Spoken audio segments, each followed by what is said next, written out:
Okay, welcome everyone to CS 295 on causal reasoning. Today is the last class. So we will hear today about probabilistic programming languages by David Poole. And you can start, Annie.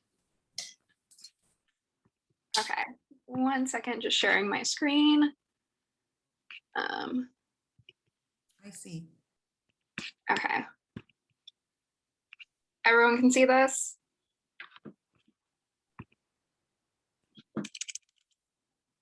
Okay. So today I'll be going over the paper, Probabilistic Programming Languages, Independent Choices, and Deterministic Systems. So this is a paper by David Poole, and this will appear in the Tribute to Judea Pearl.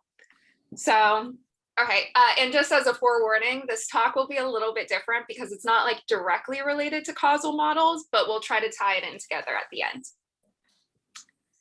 So just a little outline of what we're going to talk about. First off, because I assume most people haven't programmed with probabilistic programming languages, I'll go over a brief tutorial using specifically the language WebPeople. And then we're going to talk about how do we model a Bayesian network, which is a stochastic model as a deterministic model with probabilistic inputs. And then at the end, we'll talk about what does this mean for causal models. So a little intro to WebPeople is we can declare variables, and just like any other programming languages, we have Booleans, strings, integers, and anytime you declare a variable, you use this var keyword. Then we have objects that are declared like structs in C++, and these are immutable once they're created. We have arrays that are zero indexed. We have conditionals, if-else statements. And then we have this display function, which is a print statement. And then this viz function that's used a lot, which gives a graphical visual of basically our model or our probability distribution. So a thing to note here is that we have no for or while loops. So that's like the main deviation you'll see from most regular programming languages.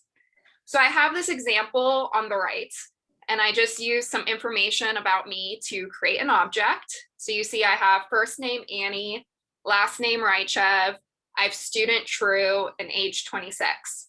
And then I just say if Annie.student is true, then I'm going to display my first and last name is in CS295.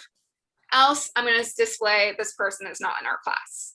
So I run this, and you see the output is Annie Raichev is in CS295.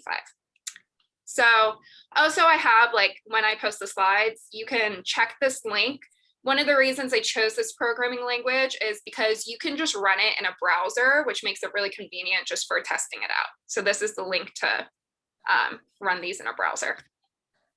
Who who developed this language? Do you know? No, I don't. I just I found it from a link to a talk, like a YouTube tutorial from this guy at MIT. And then this guy at Stanford like wrote a bunch of notes about it. And it just seemed like a simple kind of That's okay. More relatable one. So that's why I picked it. That's okay. That's good. So now let's talk about how we can use functions. So we have functions and higher order functions, which are just a function that has either the argument or return of a function. And then we have some special functions, the map, which runs the function on every element of an array. And then we have this repeat function, which takes an n in a function, and it repeats the function n times.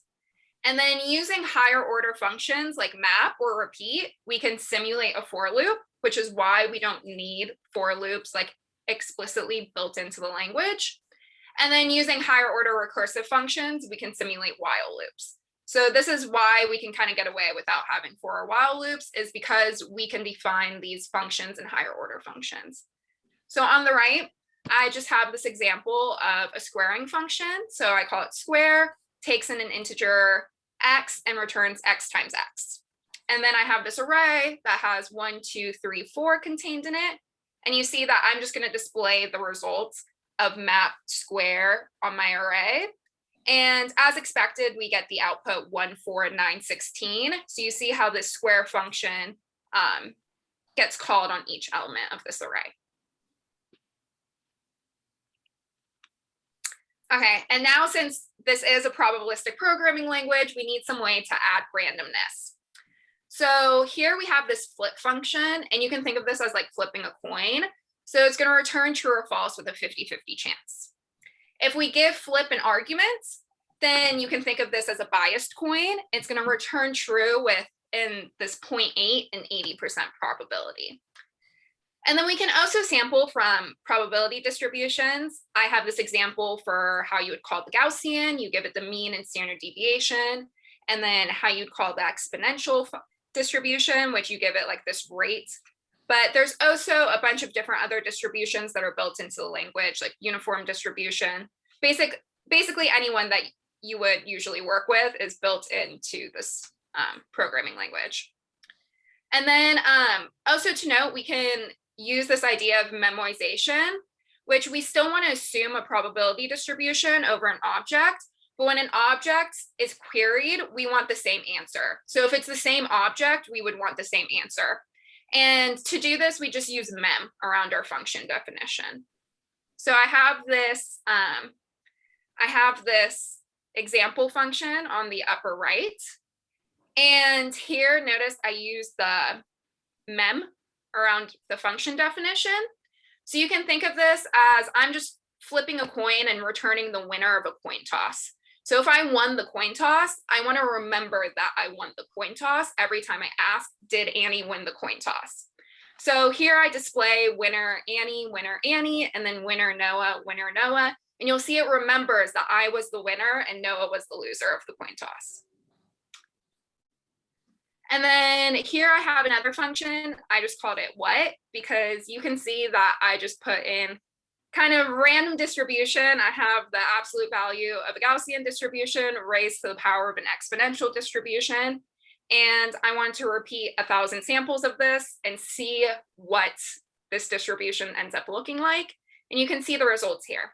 So this viz function it displays our distribution in a graphical way. And this is really convenient for this programming language. Okay.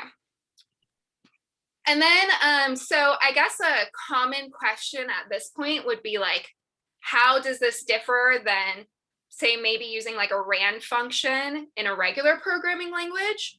So here, the programs are meant to be essentially statistical models. So every probabilistic programming languages has tools built in to tell us information about the statistical model, where this is not typical in a regular programming language. You would have to basically define these methods yourself. So here you'll see that web people can do some sort of inference. And the most basic one is rejection sampling. So we run the program multiple times and only accept the runs in which the condition we want is observed. And then we throw away the other runs. The drawback here is you could run forever if you're throwing away most of your samples. So for example, if you're conditioning on something that has a 0.0001% of being observed, even if you're doing a bunch of samples, it might take forever for you to get enough samples that actually display that condition, which is why this has the drawback of possibly running forever. And so here we can calculate posterior probabilities like P of A given B, where B is the condition being observed. And here there's also more advanced sampling methods like MCMC, which is Markov chain Monte Carlo. And this is basically a more efficient sampling method that I think is based off of random walks. And then these and others are built into web people. And we'll have an example here on the right. So you see that I've defined this flipping function. And you can think of this as I have 3 biased coins, all displaying heads with a probability of 0.3.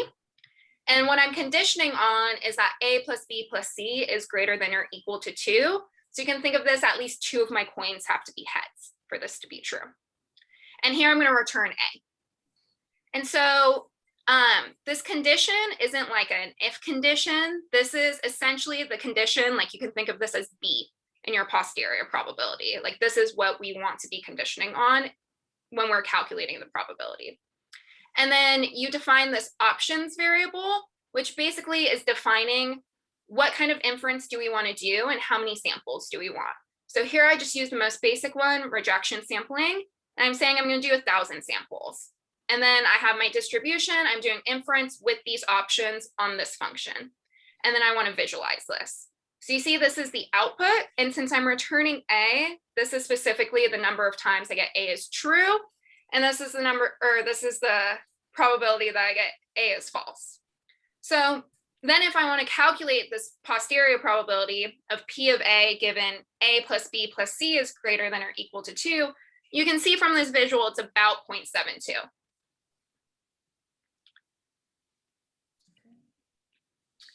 Okay, and then just something to say in general, probabilistic programming languages are good for this idea of like abductive reasoning.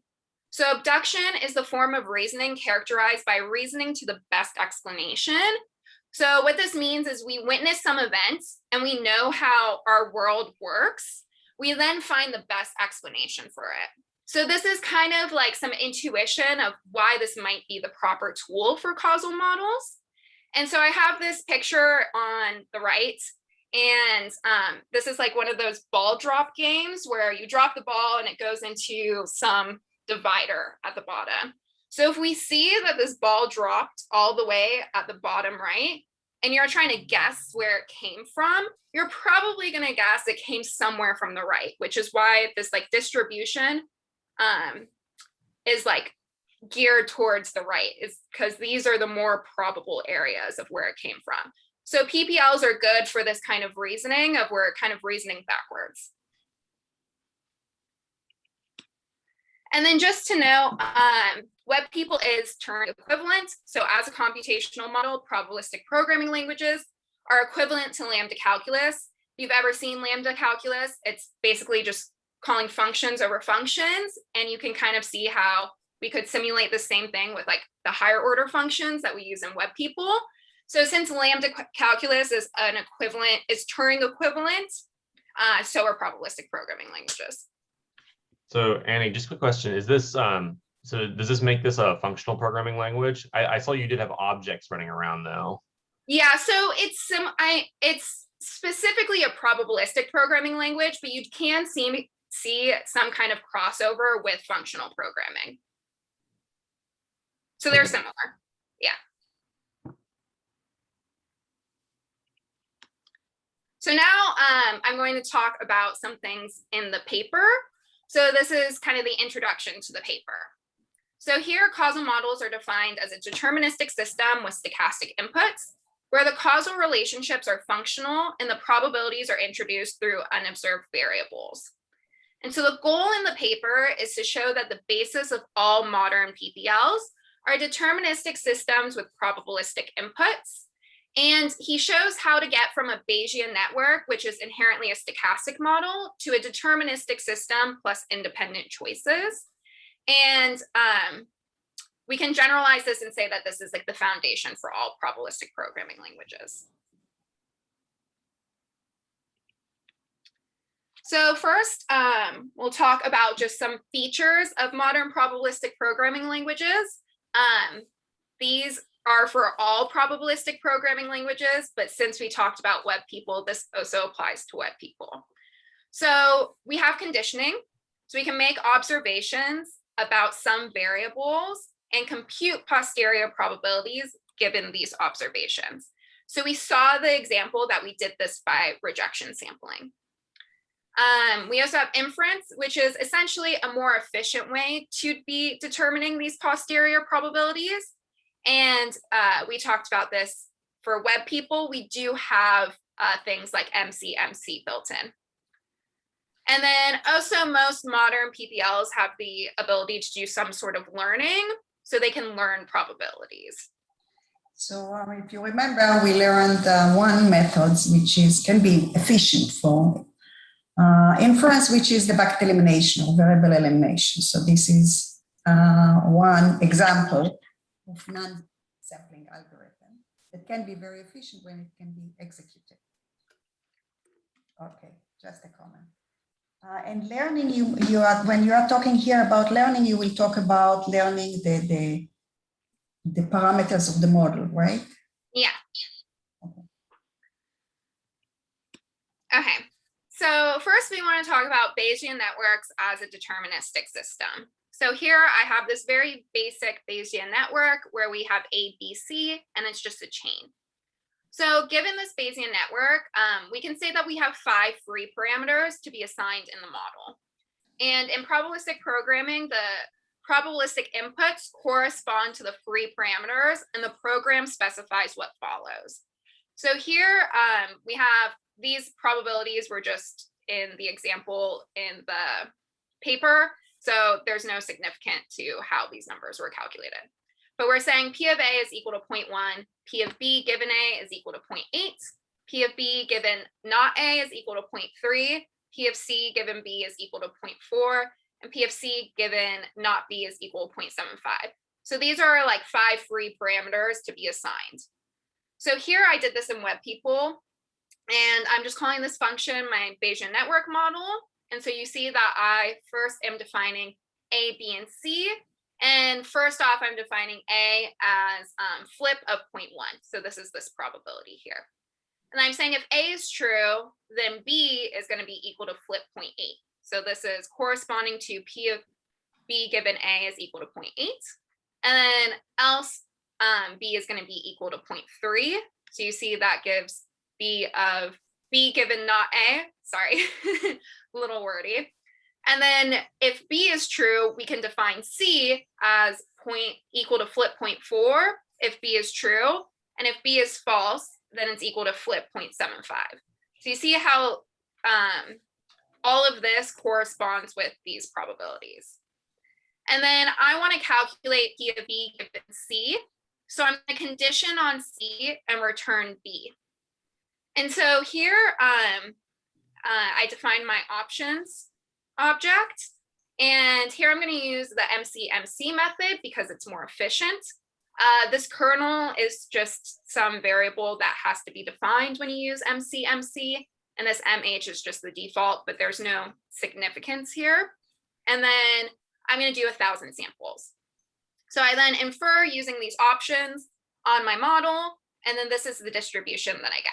So you can see that C is true with about a 0.54 probability. So P of B given C is approximately 0.54.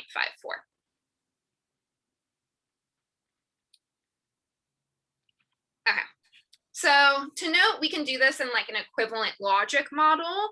So then I could define my 5 independent random variables, A, B if A, B if not A, C if B, and C if not B.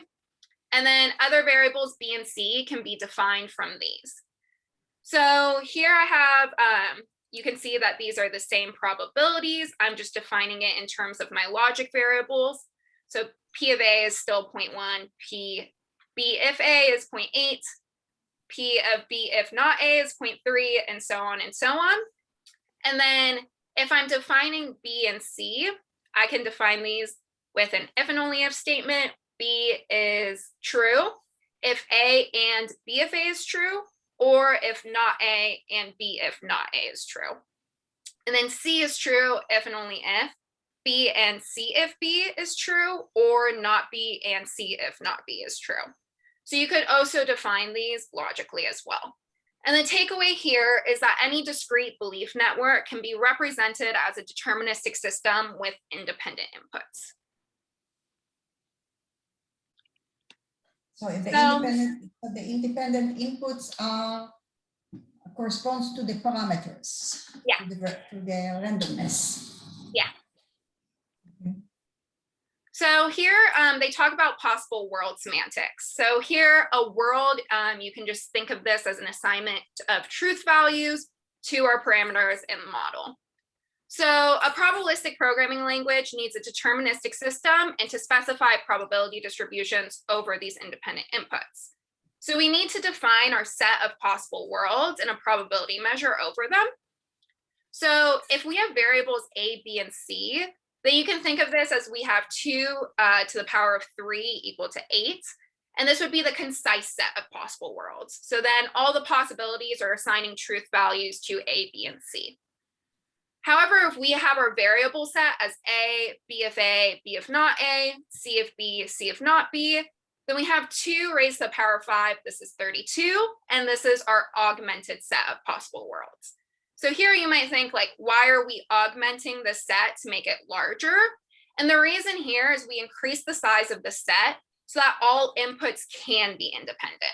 So of course you can make them not independent, but we have the freedom to make them independent if we want them to. And in most cases, we'll assume that these are independent inputs since we are able to do this. Okay. And then we have what's called the independent choice semantics. So a possible world specifies outcomes of all possible independent draws. So you can think of this as an assignment of true or false to our variables. And then given the world, the deterministic program determines what follows. And the probability of each world is the product of the probability of each variable. So here, since these are all, we're assuming they're independent inputs, we can just multiply these probabilities, and then we know the probability of some world in our model. So this is just an example with our chain Bayesian network. So here we have abductive characterization. So here we previously talked about that PPLs are good at abduction. So we kind of just want to formalize this in general. So when we're performing this kind of abductive reasoning, what we're doing is we're finding a minimal set of assumables that imply some observation. So this is an explanation of the observation. And then we can construct a set of possible worlds that are adequate to infer the posterior probability query. So given some observation in a query, we want to partition the possible worlds for each partition can either infer not obs and Q, or the observation and not the query.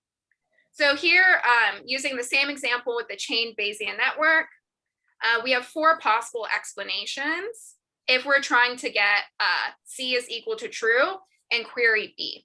That means we want the minimal set of assignments of values to independent inputs that gives us either C and B is equal to true or C and B is equal to false.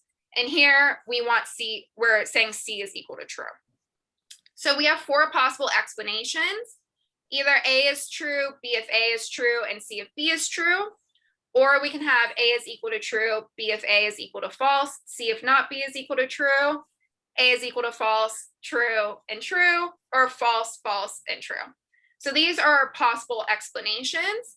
And the probability of these explanations is the product of the independent choices made. And then we can compute P of B given C equals true by the weighted sum of the explanations in which B is true. So essentially we're taking the cases where we see that C is equal to true. These are the possible explanations. And then we're taking the weighted sum of the explanations in which B is true. So this is just a formalization of essentially what we did right here. Because notice we were able to calculate P of B given C. And we saw that in this example was approximately 0.54. So just to note that this works even if our programs aren't guaranteed to halt. And notice that there's uncountably many worlds and even more possible sets of worlds. And we want to know in these cases that the posterior probability can still be computed. And here they can, because we can just take the limit of the sets of possible worlds that were created by abduction. So even if we're not generating all sets, if we can get enough sets, we can just take the limit. Okay. And then we can also just in general do inference. So earlier algorithms find the minimal explanations and compute the posterior probabilities. So this is what we've been doing in the examples. And then today, most algorithms, like Professor Dechter kind of said already, they use some sort of variable elimination. So this could be like bucket elimination, for example. And then in algorithms that exploit conditional independencies, the order that variables are summed out or split on can make a big difference in efficiency. And then also a more advanced inference method that we already talked about was MCMC. So here we have this example on the right, and we see that Y is only defined if X is true, and Z is only defined when X is false. So therefore, to do this in the most efficient manner, you would want to sum out X first.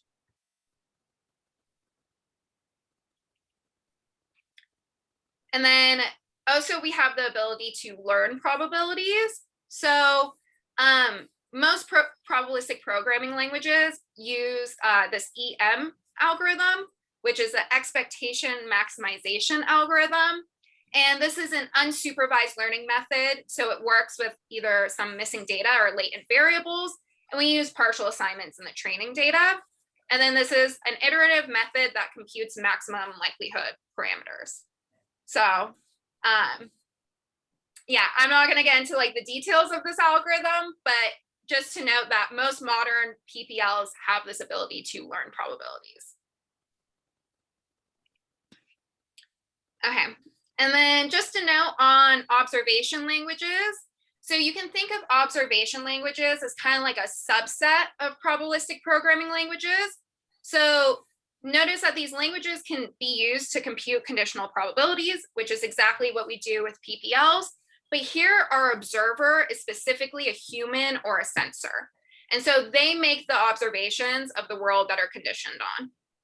So problems that usually come up with these observation languages is it's not clear how to condition when the language allows for multiple individuals and relations between them. So you'll see like two main problems. The observer has to know what to specify, and notice it's not possible to specify everything and what language to use. So for example, I'm an observer in my tiny little kitchen right now. Even in this small room, it would be physically impossible for me to tell you absolutely everything that's in here. And so as an observer, I would kind of need to know like some idea of what's important in order to make accurate observations. And then observers can also provide a value to a random variable corresponding to properties of individuals, but models often refer to roles, and observers doesn't know how to, necessarily what individual fits in what role in a program. So some solutions to these problems is to use ontologies, and these are the specification of the meanings of symbols used in an information system. So this would define what's being used and kind of the relationships between. You can also have relationships between different ontologies, and this gives the observer a better idea of like what to look for. And then for problem 2, use a representation of observations and programs. You need to refer to interacting ontologies. So you might have multiple ontologies. We need to know the relationships between them. Okay, so that basically summed up what was talked about in the paper. And you can see we kind of have this question mark for what does this mean for causal models? So not all Bayesian networks are causal, but can we use these same ideas? And then probabilistic programming languages are good for abductive reasoning and therefore seem to be an appropriate tool for answering causal queries. And then the biggest question that I had after this was, how do we account for unobserved variables and bidirectional edges? So just a note for these next couple of slides, these are kind of like my takeaways. This wasn't explicit in the paper, so some things might be a little bit vague because these are just general ideas. So when we talked about causal models, this is like a little picture that we saw from one of the first lectures. Talks about association, where we're calculating P of Y given X. We talked about interventions, and we talked about counterfactuals. So if we're trying to calculate associations, which are P of Y given X, in the case where our model is Markovian and our variables of interest are observable, we can calculate P of Y given X, just like in the case of Bayesian networks. So we saw examples of how we did these calculations. If we have a causal model where essentially we have a nice one, we should still be able to calculate these associations. To me, though, it's not clear how to deal with bidirectional edges and from unobserved variables. Okay, so now we talked about intervention.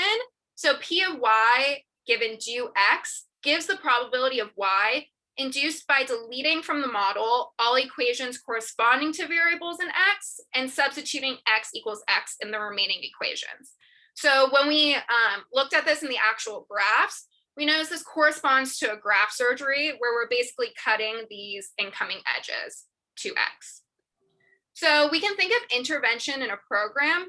This corresponds to replacing any expression that assigns an equation to variable x, which is x is equal to x. So if you're going through like your program, you can kind of trace it and replace these equations that are being assigned to x with just the value. And so we should be able to perform interventions in a program just like we did in this class. Okay, lastly, we talked about counterfactuals. So counterfactuals capture what would happen if I behave differently. So usually this is some sort of if statement where the if portion is unrealized or untrue.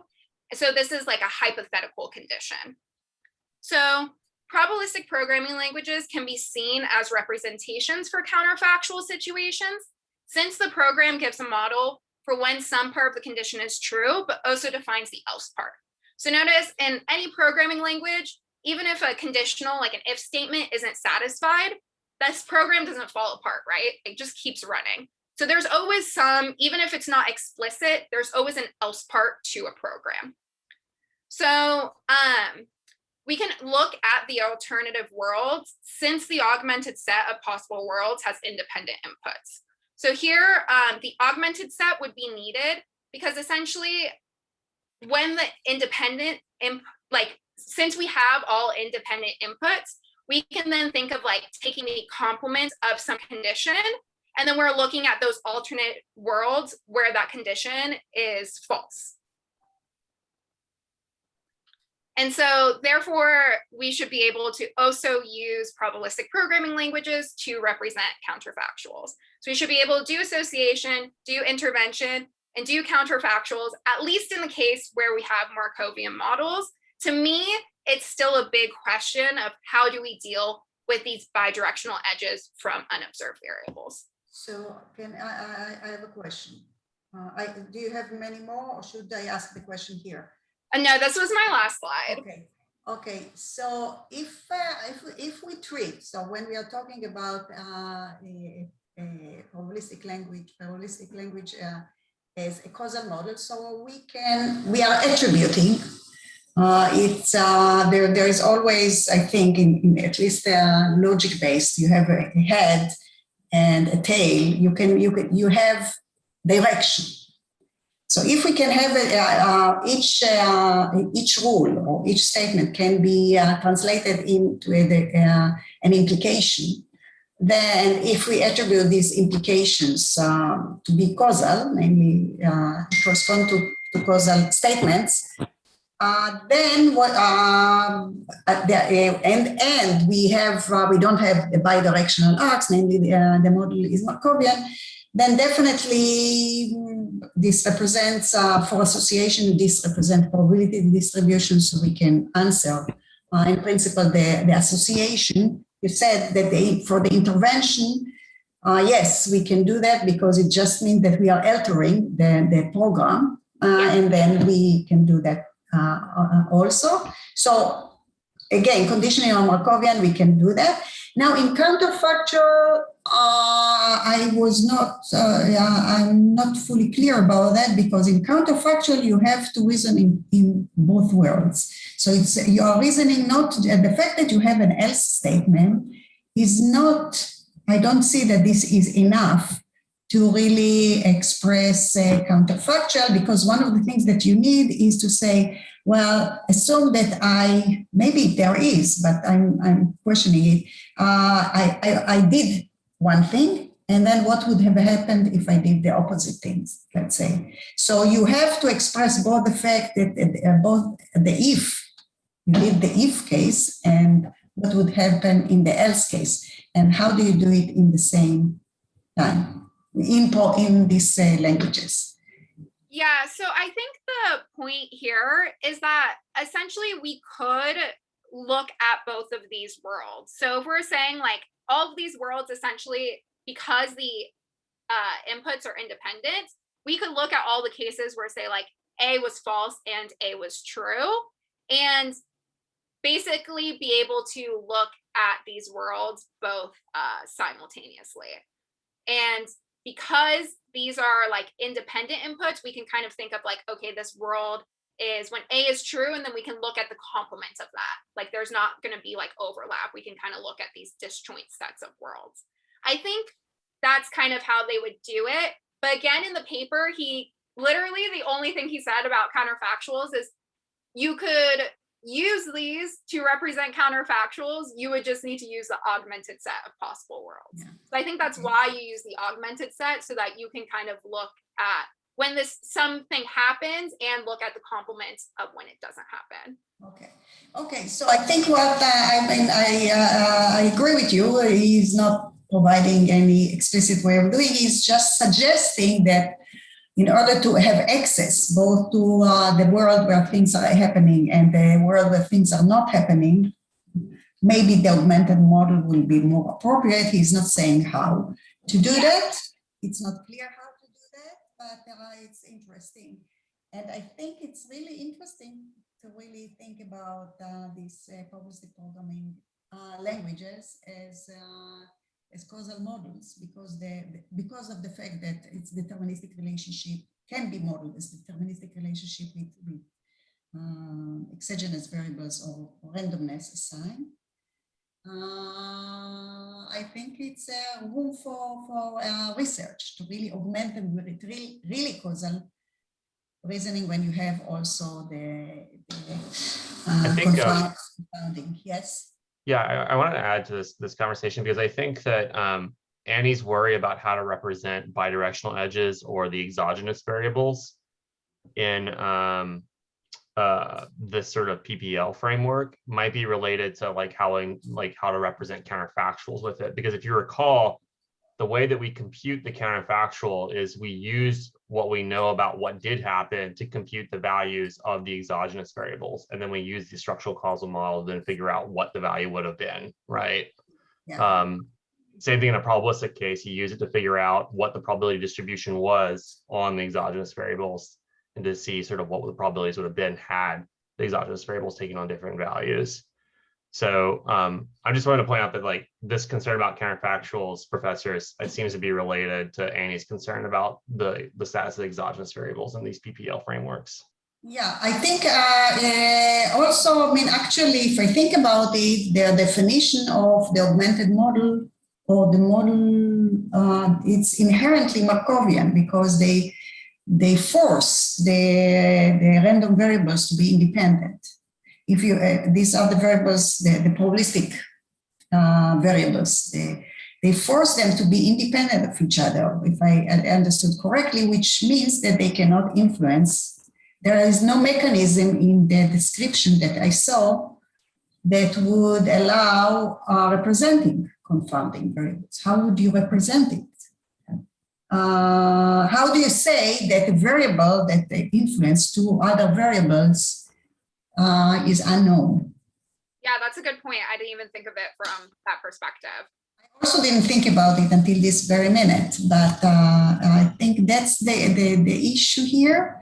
It's not explicitly mentioned, but actually as far as he is talking about causal models, and he doesn't do a lot of talking about it, you can see that there is something causal that corresponds to the definition, but it doesn't go far enough to also represent arbitrary exogenous variables that influence more than a single variable. Yeah, so it's really interesting to really extend it, and that's, I think it's a really very interesting research area that I don't think anybody, maybe there are people who are really doing causality that explore some of it. I'm not familiar with it.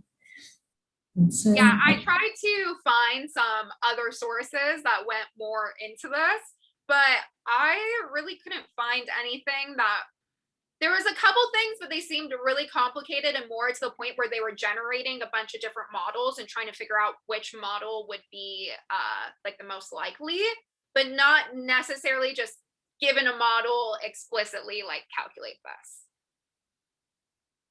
So I couldn't find anything current that kind of answered these questions. So that's why a lot of these last slides are kind of vague and open-ended. Any more discussion? Go ahead. I just wanted to say I linked some references, and the first one is the paper, but these middle two were kind of just what I used to kind of learn about probabilistic programming languages. There's a bunch of notes to go with it, as well as a YouTube video. And then the last link is just one of the Perl books. But yeah, that was it for my presentation. Just change the order of the authors on the ACM book. Oh. It's Gefner first. Okay. Thank you very much. It was very clear, very good. Thank you. Thanks, guys. Okay, so this is the last class. In terms of the project, you should, in contrast to what I said in an email, I would like you to submit it using Canvas. So that would be the method. I hope you enjoyed the class. If you have any comments, maybe we can, even now you can give me comments, or you can give me any comments later on. This is the first time I'm teaching it. You allowed me to learn the material with you. I'm talking to the side, so let me switch to the front. Any comments, any feedback for the class? I just actually, I had a quick question about the project. So just to confirm, it's supposed to be about 5 pages summarizing a paper with your approval, and you want it submitted on Canvas now instead of via email? Yes. Okay, cool. Yeah, well, thank you for the class. It was very, very, very good. I enjoyed it a lot. I don't really have too many comments aside from, yeah, it went really well. Yes, so this was a seminar, and the question is whether I will convert it to a regular course. I'm not yet sure, but I will. The format of seminar allows flexibility, so we will see about that. Okay, so thank you, everyone, and have a nice summer, and we'll see you in the next class. I'm teaching, by the way, the Bayesian network class next fall. It will be in person, so you're all invited. Thank you. Have a good rest of your summer. Okay, thank you very much. Bye-bye, everyone. Bye.